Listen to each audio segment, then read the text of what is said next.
Hey guys, what's going on? My name is Eniton, and welcome to today's video for Legends of Runeterra. Today we have Variety Day, basically.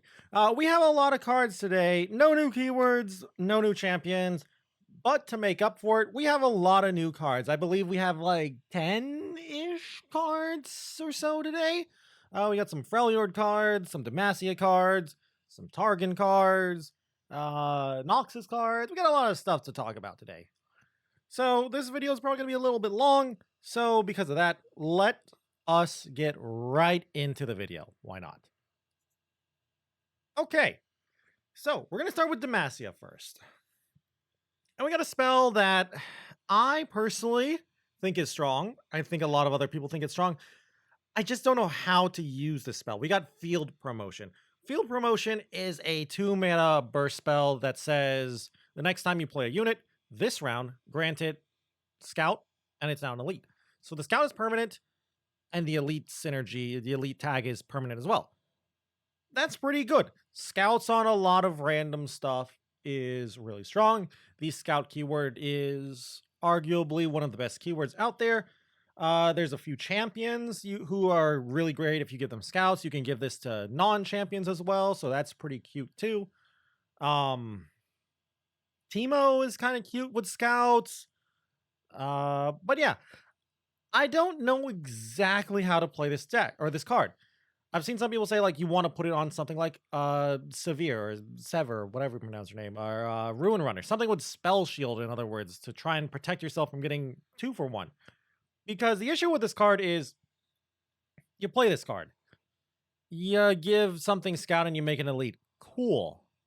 Your opponent then uses a removal spell like a Culling Strike, Ravenous Flock, Mystic Shot, Thermogenic Beam, whatever. They killed your unit, which is already good, but they also got rid of another card in the form of Field Promotion. So they got a 2 for 1 with their removal. You're at a card disadvantage. You also have lost board presence. That's a big setback for a deck that's basically Elites, which I feel like Field Promotion doesn't necessarily have to be an Elites, but I feel like you probably want to be doing something with that Elite tag. Still though, like I said earlier, Scout is a very powerful keyword. I just don't know exactly what kind of deck wants this. And before you say, what about an Elite deck? Maybe? Because the problem with this deck, or this card, is it has to be played as well. It's not like you can buff a unit. So if you're playing an Elite deck with non-Elites that you want to make Elite using Field Promotion, are you really going to hold Field Promotion? Or let me rephrase that. Hold that non-Elite unit until you get Field Promotion? The answer obviously depends, of course, but it's a little bit clunky in that scenario. But again, like I said, I think it's a powerful card. I just don't know if it has a home. I think this might be a card that, while it's powerful, it's going to kind of go under the radar for a bit, for even a few months.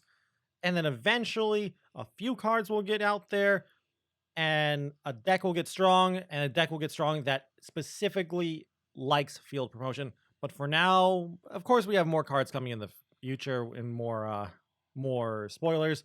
For now, though, I just don't think Field Promotion is good enough for the current set of cards we have now, but I do think it's a strong card that just doesn't have a home, so in the future, it will be strong. Plus, I guess, like, Scout Lee Sin is kind of cute, too, which I actually want to do. Anyway, we got the next card. We're going to go to Freljord now. We got Fabled Poro. Ornn, but a Poro, basically. Fabled Poro is obviously a Poro. That is also a 4-mana 2/5. Great stats for the cost. Not great for the cost, but decent for the cost. And if you get 1 Poro snack, it becomes a 4-mana 3/6, which is great for the cost. It also has some text to it. It says, when I'm summoned, grant all ally Poros a random keyword. I like Poros, and I like Poro decks. I'll be honest with you, though, I don't think this is enough to make a Poro deck a real thing. I've seen some people say like, oh, you play like, you have a wide board of a lot of Poros that were probably buffed by like a Poro Snacks or something, right? And then you play like Heart of the Fluff, the thing to make a giant Poro ball. And that giant Poro ball will have a bunch of stats to it thanks to Fabled Poro. Also, I assume because it says all allied Poros, it should buff itself too and give itself a random keyword. The problem with Poro ball strat, Heart of the Fluff, is, well, one, targets a thing and Hush kind of makes that strategy sad. Number two is, for Fabled Poro specifically, random keyword is a little painful. If you've ever played Victor, you're basically playing a slot machine and basically going like, come on, give me like whatever you want at that time. Give me Challenger, give me Lifesteal, give me Regeneration, give me Spell Shield. That's what Fabled Poro is going to be. Sure, it's a lot of value and it's got a decent body. I just don't see this card being competitive. It looks fun though. It looks like a really cool Poro card. And if Poro has become good, I could see this getting played because of the size. It blocks well, I guess, but I don't know. A little too much RNG, in my opinion, for it to be competitive, but it is fun. Now, the next card I think is actually competitive. Abominable Guardian, 8 mana, 5/5 Yeti. Round start, if you have 2+ Yetis, summon me from hand and create a copy of me in your deck. If you actually play the card, draw a Yeti. So, you have the Yeti Yearling, the 1-drop Yeti, as a cheap Yeti to get on the field for this thing. You also have the 1 mana 5/5 Yetis you get from the Trapper and I guess Tall Tales technically for this thing. And Tall Tales is not a terrible card. I don't know if this card is good. Like, yeah, 8 mana 5/5 is great, and you can do some pretty nuts stuff.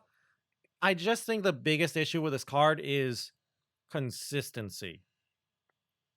I still think this is a kind of nuts card, though. And I'll say it now, I don't think this is a Lysandra card. I've seen some people saying, like, oh, you can use this to get, like, a Watcher really, really quick with this card. And I'm like, I see what you're saying. Like, you have, like, you draw the Abominable Guardians, you have 3 of them in your hand, or even just one of them, and then it gets summoned, and then you, like, Fading Memories it, and you get enough to get a Watcher discount, and then you can play a really quick Watcher, like, on turn 4 or something.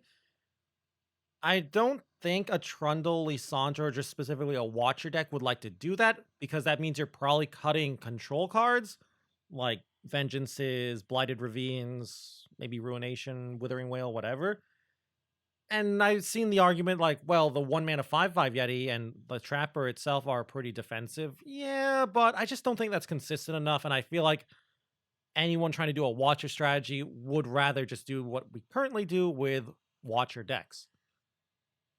Now, outside of that kind of, like, I don't know, I don't want to say cheese, but like that theoretical deck, I don't think this card is playable at the moment. It's a powerful effect, and the card itself is decent.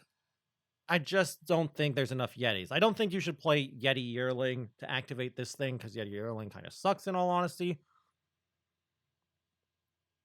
What I do think this card is, though, is I feel like this card is set up for a future champion. Specifically, I think this card is trying to set up a Yeti archetype featuring Nunu. How true that is, only time will tell. But I do feel like that's what this is.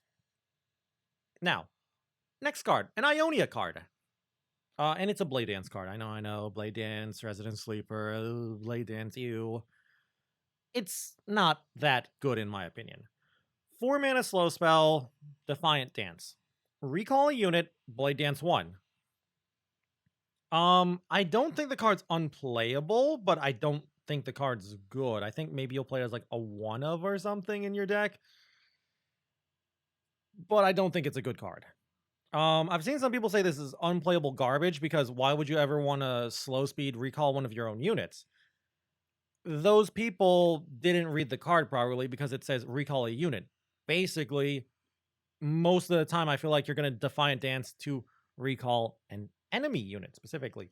In other words, it's like slow speed, unnerfed Will of Ionia. The problem is that has Blade Dance on top. Blade Dance 1, which is a little small though. The problem is, though, slow speed Will of Ionia kind of sucks, even at 4 mana. So I'm not really seeing this, and the other thing is Homecoming kind of exists if they want a recall effect. Um, Azir Aurelia does, and they usually play like 2 to 3 of them, depending on the meta. And I think the difference between fast and slow speed and being able to use Homecoming to save your own units as well as bouncing an enemy unit is just so much better than what Blade Dance 1 at slow speed. Like, I don't think this card's good enough. But I can see it being played as like a one of maybe. But again, just slow speed I think is going to hold this card back so much. It's just not good enough at slow speed. Anyway, like I said, we got a lot of cards. This is only the first page. We got a second page of cards to look at. So, let's look at them.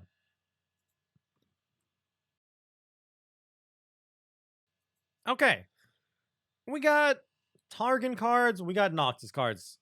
The first one, first Targon card, Starlit Epiphany. First thoughts, I think it's a meme. I think it is not a competitive card, but it does look fun. Starlight Epiphany is a 3-mana burst spell that says invoke, so that's nice. And then, if you have a Celestial Ally, not Behold, so the Celestial Ally has to be on the board, I assume, replace your deck with 20 copies of Behold the Infinite. Behold the Infinite is the 2-mana spell that's a burst speed spell that's that says invoke, basically. It's okay.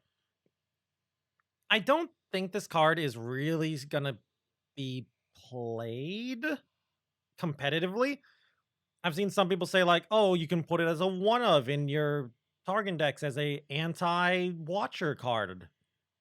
I don't like that idea. I don't think that's good enough.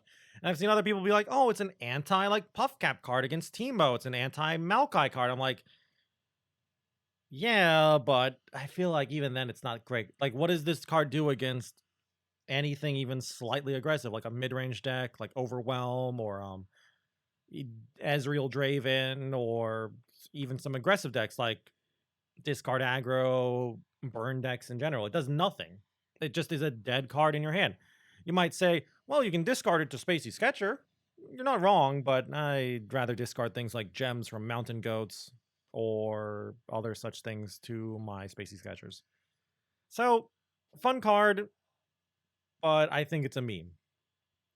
Kind of cute if you play this and then play leveled up Karma so you can get double Behold the Infinites, but even then, I'm not a big fan of it. The next card, though, Heavens Aligned. I think this card is actually maybe somewhat competitive. Heavens Aligned is a 1-mana focus speed spell. Okay, nice speed. Daybreak, create a random Nightfall card in hand. Nightfall, create a random Daybreak card in hand. So a lot of people are like, oh, well, leveled up Leona, this is a focus speed stun. So you play this, and then you play another, and then you play another, and you have a bunch of focus speed stuns for Leona. And that way you can just stun your opponent's board and then attack in. It would not work like that, I think. Because Leona's stun ability is interactable. In other words, you can deny it or play like a spell in response or something. So I feel like what will happen is you'll play Heavens Align, it'll focus speed Daybreak.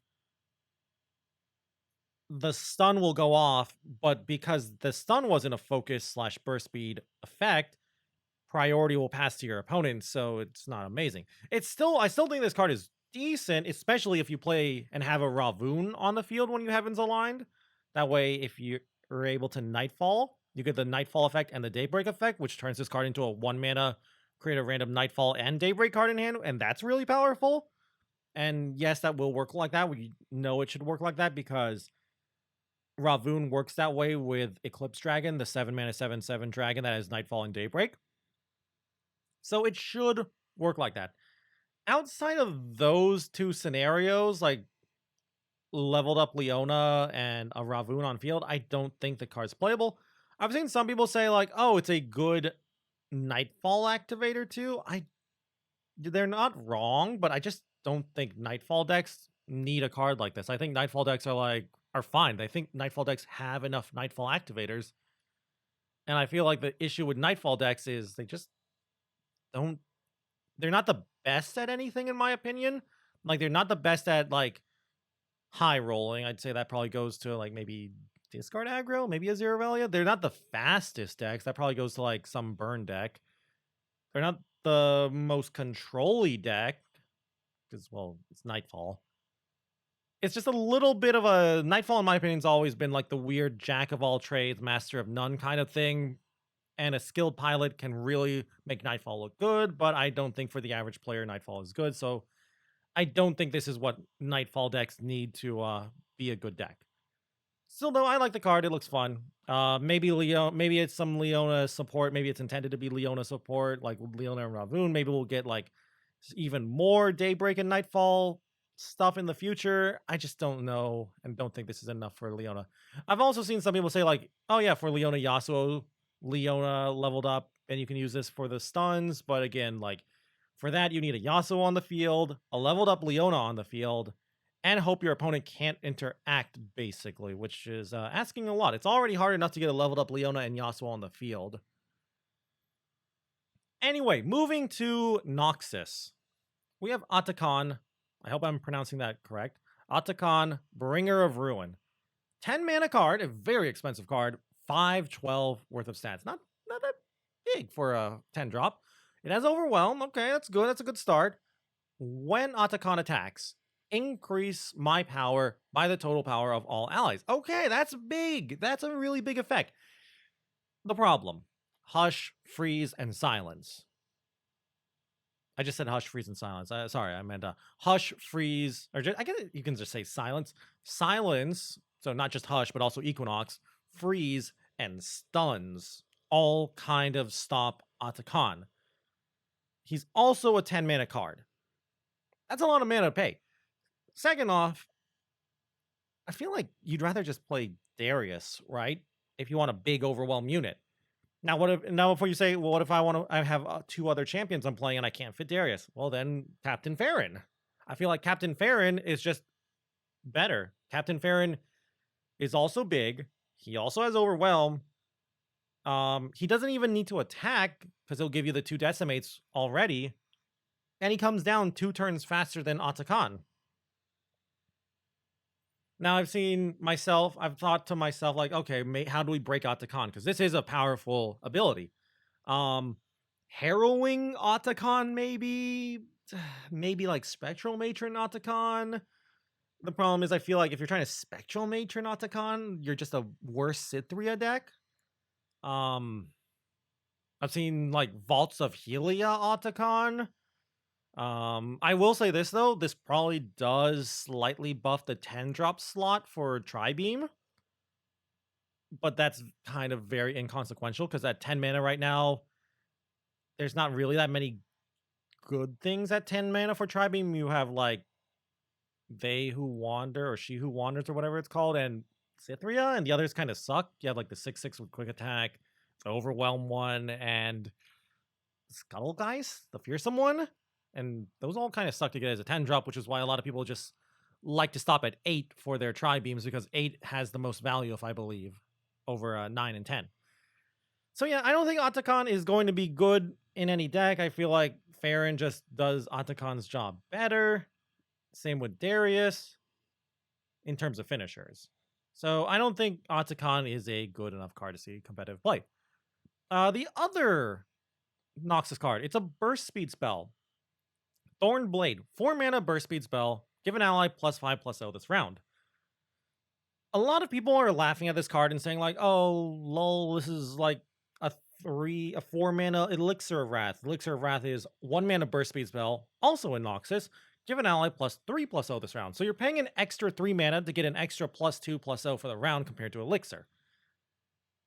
That's a lot. That is a lot of extra mana you're playing.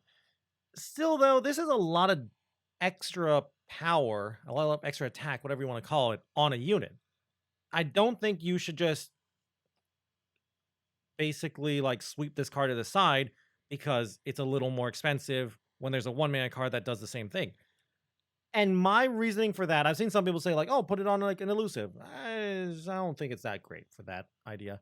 My idea is there's basically only one kind of idea, and that is like reaching a certain attack threshold.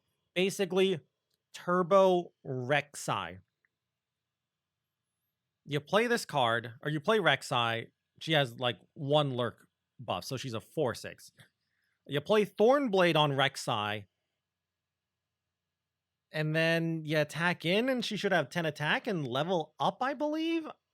Unless she needs to attack with 10 plus, in which case you'll need 2 lurk triggers, but I'm not sure. But that is basically the only way I see Thornblade seeing play. Outside of a card that wants to reach a certain attack threshold, I don't think Thornblade is playable compared to things like Shape Stoned, Elixir of Wrath, Sharp Sight, aka cheap mana trick or cheap combat tricks. And this card doesn't give health, and that's another reason why you don't really see Elixir of Wrath too much compared to, say, Might, I believe is the card I'm thinking of. The 3 mana gives something +3/+0 and Overwhelm for the turn. Not giving health on a combat trick is always kind of mediocre. And it's why you see things like Sharp Sight get played a lot, while things like what's it called? Elixir of Wrath don't get played.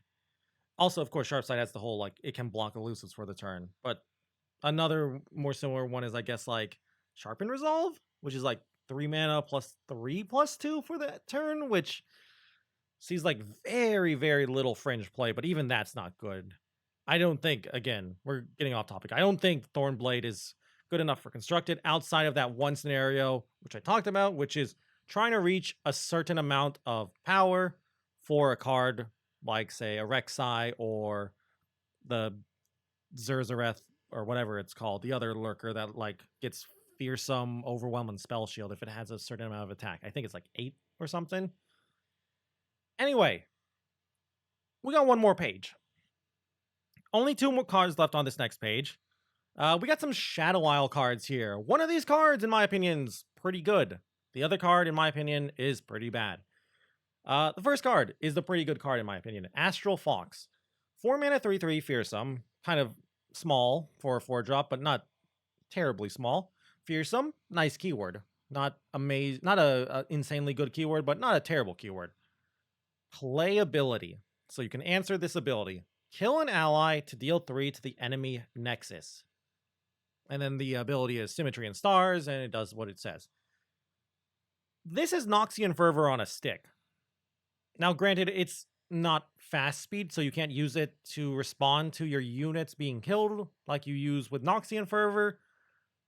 But this is a nice card, in my opinion, for aggro decks. I think aggro decks will really like this. I don't think a deck like Nasus Thresh will play this, aka a more mid-range deck that wants to kill their own stuff. I think they'd rather just play Spirit Leech. But I do think a deck like something like Spider Aggro will play this. Maybe some kind of Shadow Isles burn could show up. But I do think this deck or this card has a home in a couple of decks. There's not really, I don't think there's too much to say about this card. It's just a powerful effect. It's not like complex or anything.